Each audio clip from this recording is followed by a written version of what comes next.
again, it's April here, and on today's video, we're going to be going deep into mixed media. If it's your first video of mine that you're watching, hi, I'm a mixed media artist. I love to do illustrations of silly characters and birds and animals. I love color and mixing up lots of different textures. And I get asked a lot of questions on Instagram and YouTube about my mixed media process, which I do show a lot of in my videos, but I haven't really broken it down before. Normally I just chat about it on videos or live streams, but I thought today I could kind of break it down, go through step by step what I like to do. It's not going to be like a list of this is what you need this color with this pen and this sketchbook. It's more going to be kind of the process I use and some tips on how you can create your own process, maybe if you're just getting into this and it's something you'd like to try. So the English Oxford Dictionary defines mixed, no, I'm just joking. I'm not gonna do that. Mixed media, what is it? Well, I guess it's whatever you want it to be. I think it's quite personal. For me, it's a mix of textures and colours, the way paint merges with each other, the way a pastel can pick up the paper texture, the way pencils lay on top of each other. I love getting messy with my hands and even use my fingers to smush things into each other. And I also love how versatile mixed media can be. It's quite forgiving. If you have a mistake, you can easily cover up with another more opaque material, things like that. So as I go through the steps of my process, just kind of keep in mind what you have on hand and what you enjoy, or maybe what you'd even like to try in the future. The way I'm thinking about the mixed media and trying to explain my process, it kind of depends on a lot of things. I'm gonna pop them into like category A and category B. Maybe I'll think of more interesting titles, but for now we'll do A and B. So A is kind of like if you're a beginner, maybe if you're doing a timed challenge, if you're impatient like me. And for these kinds of things, you'd probably want to use less materials that are a bit drier, so that it's either easier to work with or it saves you time. And you'll want to use a smaller sketchbook maybe, so especially if you're doing timed drawings or if you're new to mixed media and you're just trying to experiment, but the thought of like a huge sketchbook, like an A4 double spread sketchbook, fills you with fear. And then the B category is maybe for people that have a little bit more experience. You want to experiment a little bit more. You have more time, so you can use a bigger sketchbook. You want to use more materials, like you really kind of get into grips with the materials you have and you want to bring some new ones in. And then of course, if you have more patience, I am a very impatient person. So for me, sometimes wet media is a little bit frustrating. And sometimes I just prefer to have a simple day and I pick just dry material like markers or pencils. So first thing, number one, is maybe the most important thing, a sketchbook. So I know some people don't like drawing in sketchbooks, maybe loose paper is your thing, but for me, my true love is always the sketchbook. I don't know why, I just think I like having little books that I can flip through and I don't lose anything, and each book kind of tells a little story of that time in my life.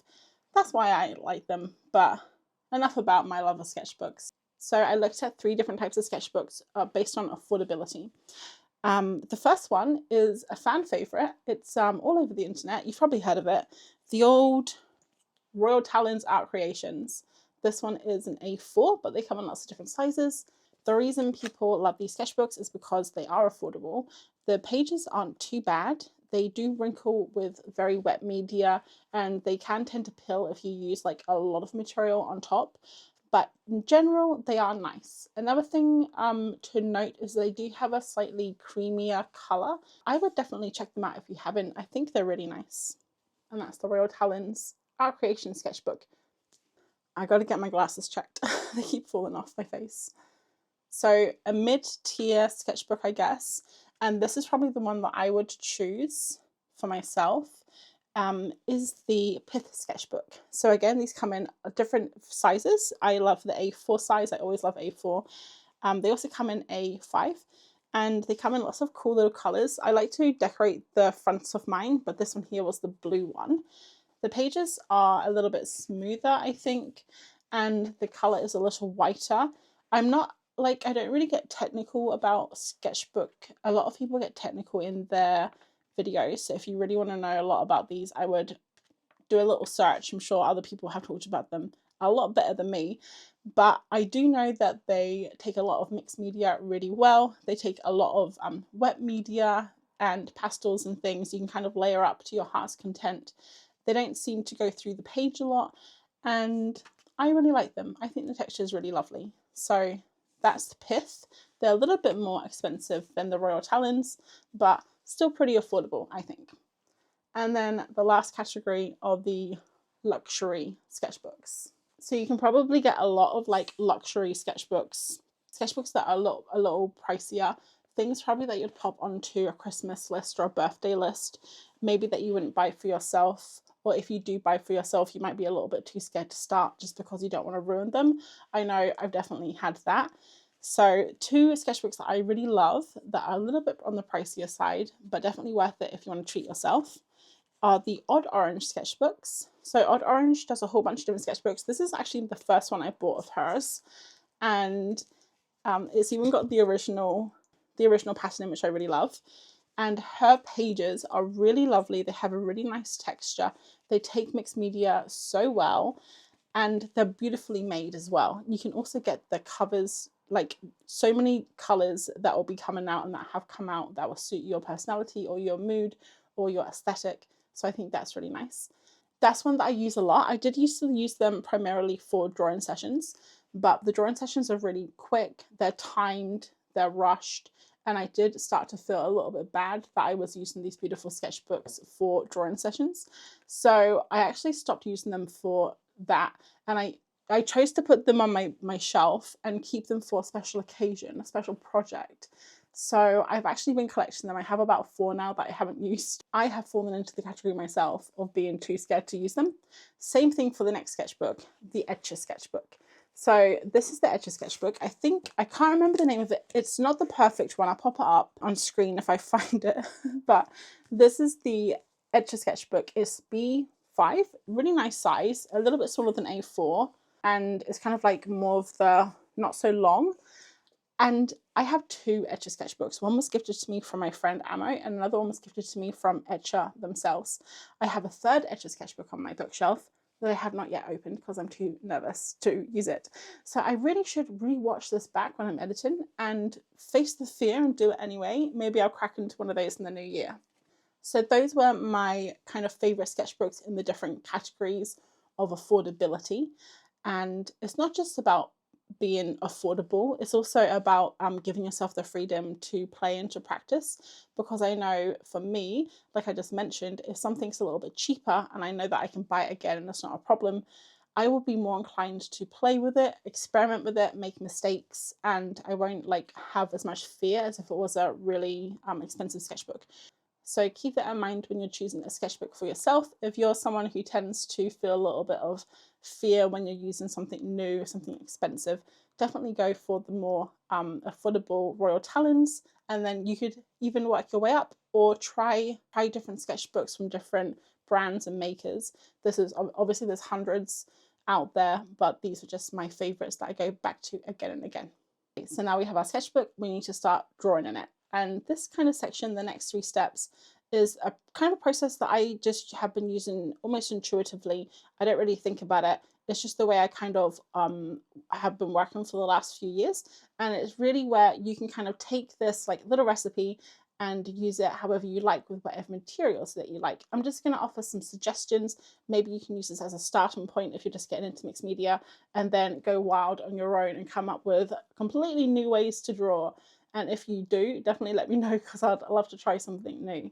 So every mixed media piece I create, pretty much, I kind of think about in 3 parts. There's the background, or like the base layer, and then you have the midground, which is where you add a lot of the detail and the image kind of comes to life. And then the foreground, where you add anything special, any details, any kind of troublesome materials that don't like to play well with others. So we're going to go through these step by step, and at the end we're going to do a complete like demo, and I'll walk you through the process in a little bit more detail. Number 2, all about that base. That just came to me and I had to say it, I'm sorry. Okay, part 2, the background.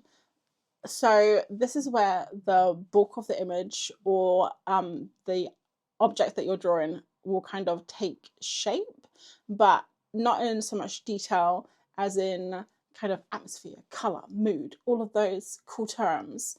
If I was drawing a landscape, this is where I would put down the colors for like the sky, the mountains, the foreground, the trees. If I was drawing a character, it's where I would block out the main shapes of that character and then add in any background elements. So think of this layer as a really nice starting point, a place to get down the main shapes and the main colors. So depending on my mood, what I'm drawing, what I'm feeling, and what I'm into that particular day, week, or month, I pick anything for the base. Normally I use paint, so I really like to use gouache, acrylic gouache, or paint pens. These are wet mediums, so if you're just starting out or you're in a rush or you just don't want to like experiment too much that day, you just want to chill, you can go more towards some dry materials like markers. I think the base layer works really well when you have a nice chunky material, which is why I would stay away from things like pencils or really skinny markers like Tombos. I think that would just be a little bit frustrating having to fill up an entire page with that. Each to their own though. If you want to do it, go for it. Then I would basically just take those materials and I would create the base. Like I mentioned, I don't do it very neatly. I do it pretty messily, to be honest. I'm quite messy, I'm quite chaotic, but it doesn't matter because at the end of the day, this is just a base layer and we're going to go over it with a whole bunch more materials and the image will hopefully come to life. So now we have our base done, it's time to move on to step 3, which is what I call the midground layer. I've always forgot the name of it then. The midground. So it's kind of like the bit between the base and just before all the little details is the bit where the picture's probably going to come to life. You're going to be able to mold it, craft it with your materials. In the past, I've waited for the base to dry and then I've gone in with pencils, sometimes even markers. But recently I've been a little bit spicy. Is that the word? I don't know. I've been a little bit spicy and I've actually started to use water-soluble pencils, charcoal, crayons on top of the base when it's already still wet. So this is something I started doing after, I think it's after I got my Inktense pencils because I really loved how the pencil felt and looked when it went through like a wet paint or a wet page, and when it dried the texture was really nice. Definitely experiment with water soluble materials on a wet base if you're feeling a little bit experimental, a little bit playful. So before, when I said that for the base I like to use a really chunky material, for the midground I like to use a material that's a little bit smaller, like a thinner paint marker, a pencil or a crayon, something like that, that can still give you detail but can also cover like a wide area. So if you're doing a landscape, it would be good for blocking in smaller details like trees, or if you're doing a character, it would be good for doing like the jumper, like if it's a striped pattern or some background elements. And then one last thing I would mention for this stage of the image is to avoid materials that don't work well with others. So the things that definitely come to mind are Neocolor crayons and also oil pastels. And these are things that when you put them on the page, they look really lovely. But if you want to go back and add on some pencil or some markers or some paint, they kind of repel that material and you won't be able to layer things nicely.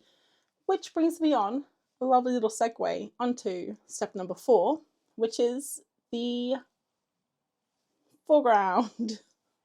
So at this stage, your image is probably 80% done, even 90% done. And I like to use the last few materials to add a little bit of pop, some extra details, like I mentioned, like eyes and things, to add in some shadow or some lighting effects. And I would say this is traditionally my last layer. I normally work in kind of 3 main layers, but within those layers, I may have multiple materials. So while I do the midground, for example, I may use some markers, some small paint markers, some pencils, but I consider that like the midground because it's all the larger detail, if that makes sense. So this would be like the 3rd level, but it may be the 6th layer, if that kind of makes sense. For this layer, I love to use Neocolors and oil pastels. Remember those pesky guys I was just talking about? I really love using Neocolor 2s. They are water soluble, but I rarely use them for water soluble detail stuff. I like to use them because they're really opaque and they go over lots of materials really well, like paint, pencil. They can really pop. Say, for example, in the midground layer, I've popped on some aqua spots onto a hat or a scarf. Then I can go back on the foreground, and if I want to make those colors pop a bit more, but those materials weren't doing it for me, I sometimes even go over with like a similar color or a brighter color, oil pastel or neo color, and make those pop a bit more. Oil pastels are fairly new in my mixed media journey, I guess. I've only really used them on their own before with a graphite pencil, but I've recently started to use them in my mixed media work in my sketchbooks. And especially with the images in this video, I think it works so nicely because oil pastels are so opaque and they're so pigmented that they really stand out. And I don't think anything else would have worked as nicely for the snow in these images as the oil pastel. So if you've never used them before, definitely give them a go. Pick up a couple. You may love them. I at first didn't think I'd like them because of the texture, but in the end, they turned out to be one of my best friends. And now we are on the last stage. I'm calling this stage 5. I know, it's so unique. No, I'm calling this stage the wild card stage. So I think this is definitely where you can make this your own, is where you can pick something that you love. It's something that you love, maybe not a lot of other people use it, and it kind of can help you stand out from the crowd and also make your work feel more unique to yourself and to others. So for me personally, I love using things like neon. I use neon quite a lot on my work. I've been doing it for a few years now, and I always like to pop a little bit of neon somewhere unexpected. I don't do it all the time. It could be neon, it could be a really bright color like an aqua on top of somewhere that you wouldn't expect it, like a fox. But for you, it could be something like the shape of something. Maybe you love using really graphical shapes. Maybe it's a texture. Maybe you love a really soft texture. So it's really just something that adds a little bit of you to that image. I did write a list of other ideas down to try. Maybe I'll try some of these in the future. So you could add in little bits of collage on top of your work. This is really good if you've messed up and you want to like fix a mistake, but do it in a really kind of cute way. You could add things like a metallic, so metallic paint or something that goes over the top that makes it shine, makes it sparkle. You could also have a signature color. Maybe you really love a very specific shade of lilac and you pop it into every single one of your paintings. Eventually, people are going to see that color and they're going to think of you. I'm not sure about this one though, because my color preferences change so much. I don't think I could ever do that one, but if you could, that could be something fun to try. Some other things that you could try are add in like a printing technique either in the background or over the top of it. So you could add in a little lino print somewhere, or you could use a jelly print for your background. That could add some really lovely texture. And then the last thing I thought, which I do sometimes, is add in some digital embellishment. So you could take your traditional work, scan it in or take a photo, and then add in details over the top with digital. Digital means like Procreate, Photoshop, Clip Studio, all of those, Critter. There's a whole bunch of them out there. And there you have it. That is my kind of 5-step process for creating a mixed media piece. Within those 5 steps are obviously a lot more things that you need to consider. But I think if you really take this as a starting point, you can fit it around you and your style and what you like, and you can create something really cool. So don't forget, you need a really cool sketchbook. Think about your image in layers and add a little special something at the end. So we're going to move on to some demos in a second, but I just wanted to leave you first with a few little bonus tips that I was thinking about while preparing to make this video. For me, the most important thing when trying to get into mixed media is to play. Like I mentioned at the start, sometimes it's really hard when you're using a sketchbook that's expensive or materials that are expensive. So if you will be more comfortable using affordable materials, definitely get some, even if it's just to test things out. And one part of testing and playing and experimenting for me is trying not to swatch too much and actually use the materials. So I do swatch out things sometimes, especially if I'm doing a YouTube video, like an art haul video, or I've got a new set of pencils and I just want to see the colors really quickly. But I've said this before, in previous videos, the only way I can figure out how I like to use material and how materials work together is to play with them. So go crazy, just plan on making bad drawings. I've made lots of bad drawings in the past when trying new materials or trying new techniques. So just plan to get messy, make some bad art, and you may be surprised that you really love the results. If you are just starting out in mixed media or in art in general, one tip I always have, which I've made a mistake myself in the past and I've learned from it, is not to buy sets. So don't go crazy and buy 300 pencils or 48 neo colors. If you have an art shop near you or you can purchase something online, just grab like 2 or 3 of the material that you want to try. And if you really like it, you can always get yourself some more. So kind of in a similar vibe is to start small. So buy small and start small. Maybe start with a smaller sketchbook or making panels in your sketchbook. And you can also start small by just limiting the amount of materials you use. Maybe you've never mixed materials before. Just grab a pencil and a marker and scribble with those two, or put some paint down and go over it with a neo color. Just start small so you don't stress yourself out, and you can always build up from there. I always used to have like a 3 material maximum, and it's only the last year or so that I've started adding more. And now I'm very proud to say I'm up to 6 materials in one, maybe 7 sometimes, I haven't counted. There's so many awesome mixed media creators out there. So go out and find inspiration, but don't spend hours on Instagram or TikTok or YouTube looking at other people's work. Sometimes you just need a break from being inspired, and you need to inspire yourself. So definitely look for inspiration, look for different techniques, maybe new materials, find some new artists that you love, but kind of limit that time if you can, and spend most of the time that you have creating for yourself. I think that's really difficult when you're first starting out. I know that I used to spend a lot of time on social media trying to analyze people's work and find out their secrets. But I think I've kind of learned that the secret is yourself. You had the power in you all along, and it's only through time and play and consistency that you'll really see improvement. You can also inspire yourself. I know I inspire myself sometimes, which I'm happy to say. I think we should all inspire ourselves. And then the last little tip I have is just to redraw the same image again and again if you want. And again, sometimes I draw things 2 or 3 times using different materials, different colors. I think that's another really nice way to have like a low pressure, low stress play session, because kind of the thought process is taken out for you. You don't have to worry about what you're going to draw, how to draw it. You can even take the first one as a warm up and go from there, or you can use them to test out different color combinations and different texture combinations. I think I've exhausted all of my notes and I've rambled on long enough. I hope that you enjoyed the little process that I popped together and that it was helpful. Definitely leave any questions that you have below. So now I'm going to hand you over to VoiceOver April and show you some of the processes of the sketchbook images I did for this video. Hello, it's VoiceOver April here, and I've got for you 3 little demos coming up.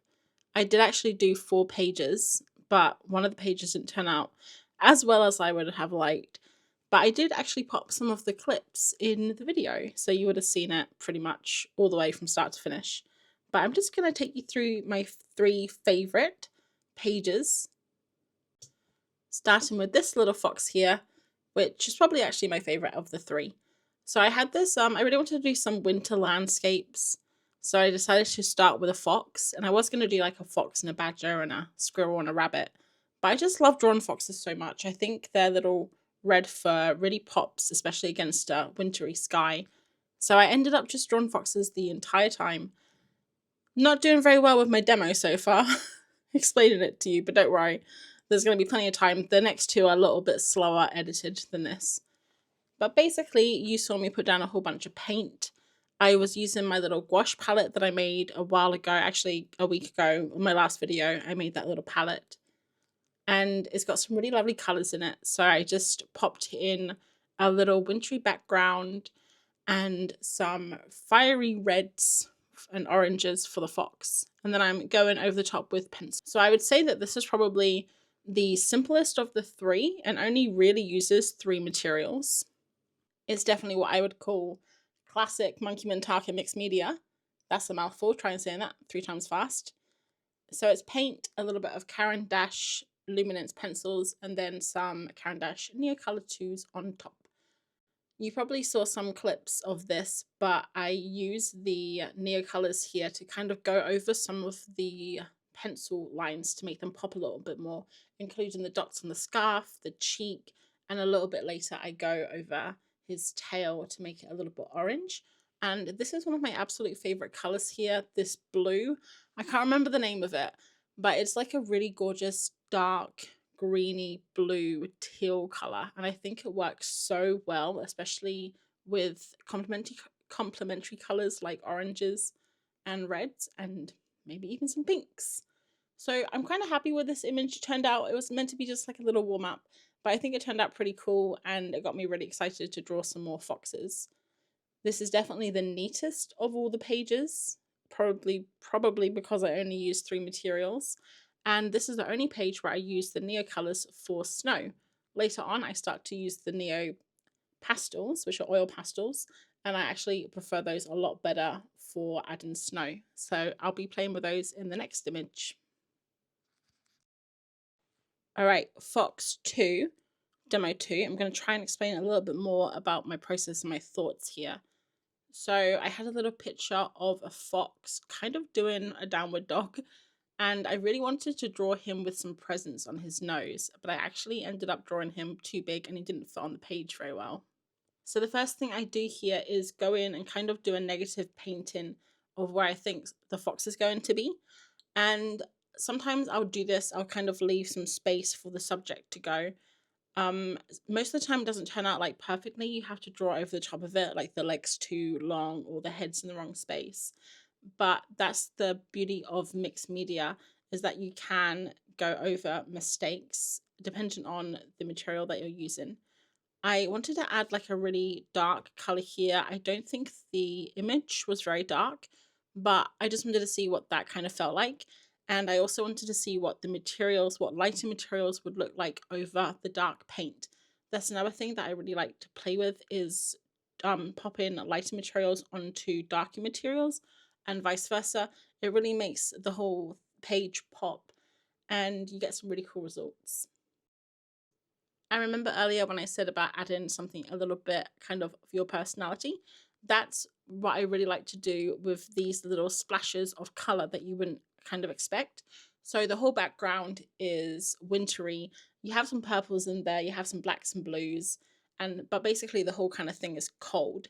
And then you go in there with like this lime green, golden yellow splash of color at the feet. Doesn't really make much sense, but I think it all kind of works in the end. So I'm onto my second layer now, and I'm actually going in with my Inktense Wet on Wet. I dipped my pencil into my water, which sometimes I do to kind of activate it. And then I actually have a few new Inktense pencils. They're really hard to kind of see what the colors are because they all look the same. And when they're wet, they are completely different from when they're dry. Not completely different, but sometimes they go a little bit lighter, a little bit more saturated. So I was just swatching some colors there to find the perfect red. And I'm drawing into the wet paint here. On the leg, it was very wet, so it was quite difficult to draw onto, but it had pretty much dried on the coat there, which is when I was adding those little spots of texture.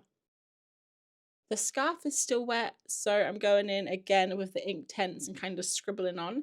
When the material is wet and the pencil can't quite get a grip, it does leave this scribbly look, which is quite nice sometimes.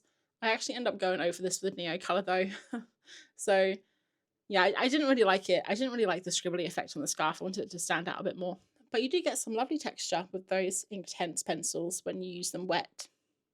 So the page is pretty much dry now, and I'm going in with my luminants, which aren't water soluble. They're just normal colored pencils.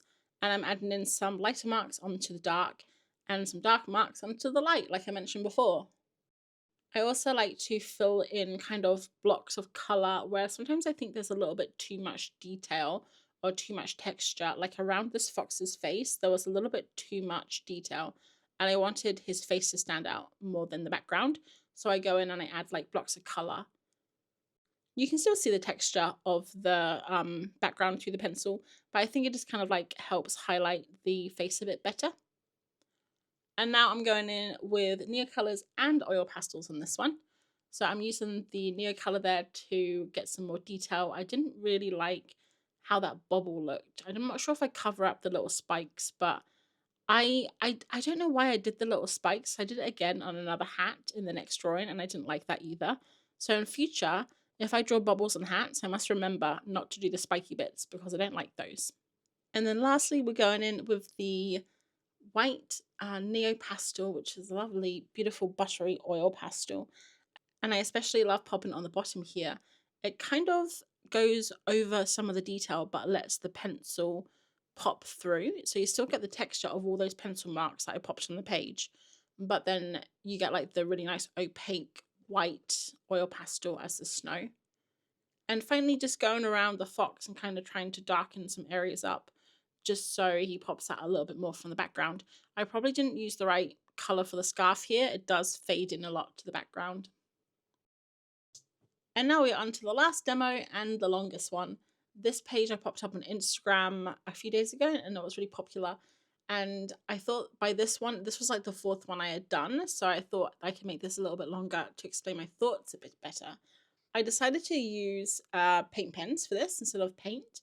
I really love using paint pens. I love the texture of them, especially when they go a little bit dry, like here, and you can kind of layer them really nicely with each other, and you can even smush them in with your fingers like this if they're juicy enough.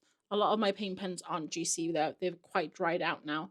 I also really love how you can use them like a drawing tool.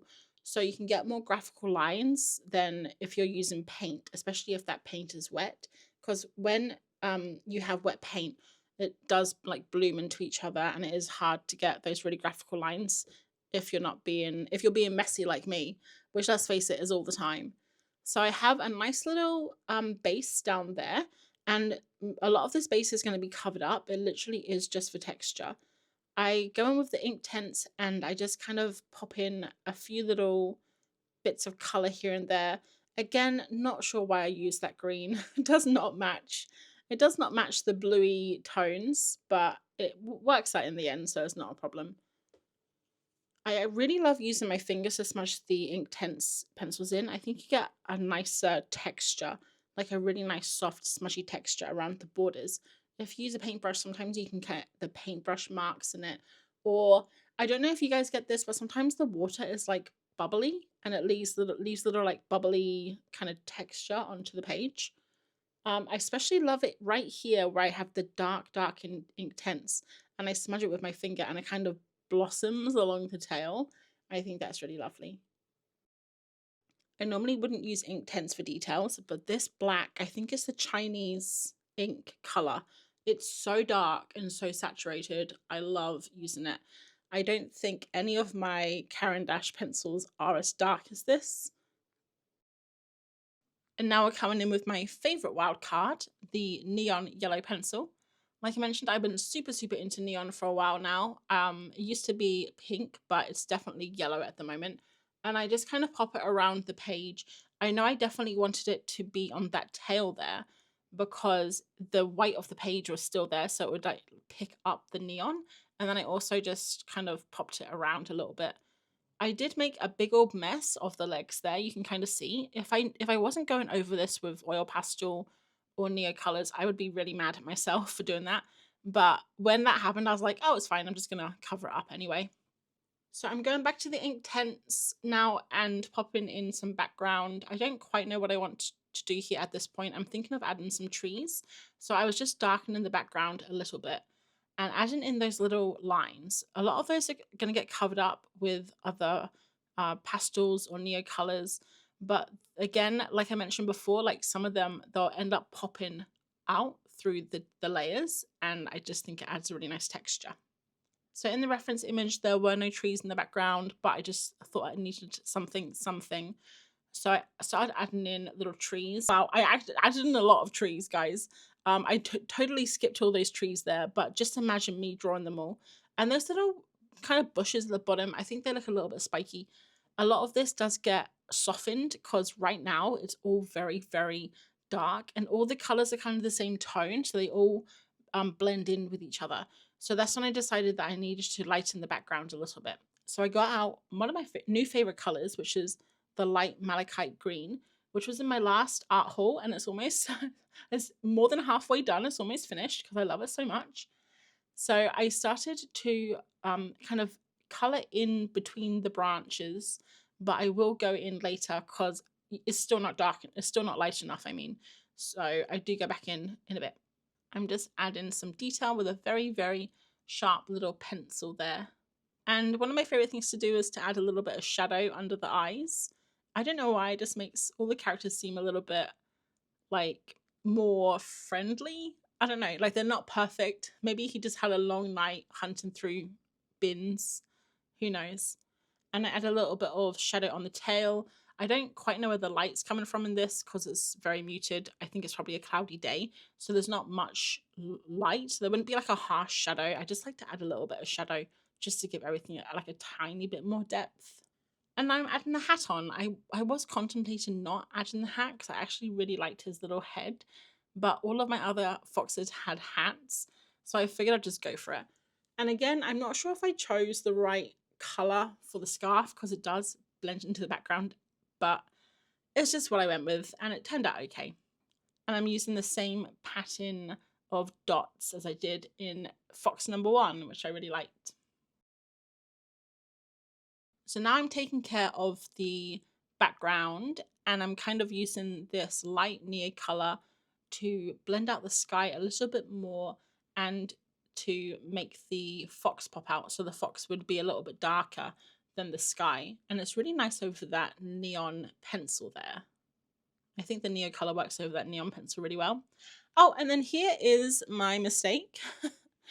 I wanted to add something for the fox to be looking at. So I added this robin, but I did it in neo color and I'd already put too many layers on. It wasn't really working very well. It was kind of a weird shape. And also the fox wasn't looking at it. Like the fox was looking past it. Like you could tell the eye line wasn't matching up. So I moved on to the snow and I added all the snow in and all the white. And you can see there on the bottom, like what I was saying about all the little pencil marks popping through the pastel. I think that looks really cool. I think the snow changes this image so much. And then after I added the snow, I was like, I'm going to get rid of the robin. And this is the good thing about using water-soluble stuff. Sometimes you don't want this to happen, but when you do and you can erase it, it's really cool. He never ended up looking at anything, and some people on Instagram were saying in the comments, oh, I wonder what he's looking at, or like, what's that grin for? So I was just making stuff up in the comments. I replied something different to everyone. So to one person I said he just knocked over someone's snowman. To another person I said he farted and was hoping no one noticed. Another person I said he spied half a mince pie in the bin around the corner shop and he's thinking of going back there and grabbing it.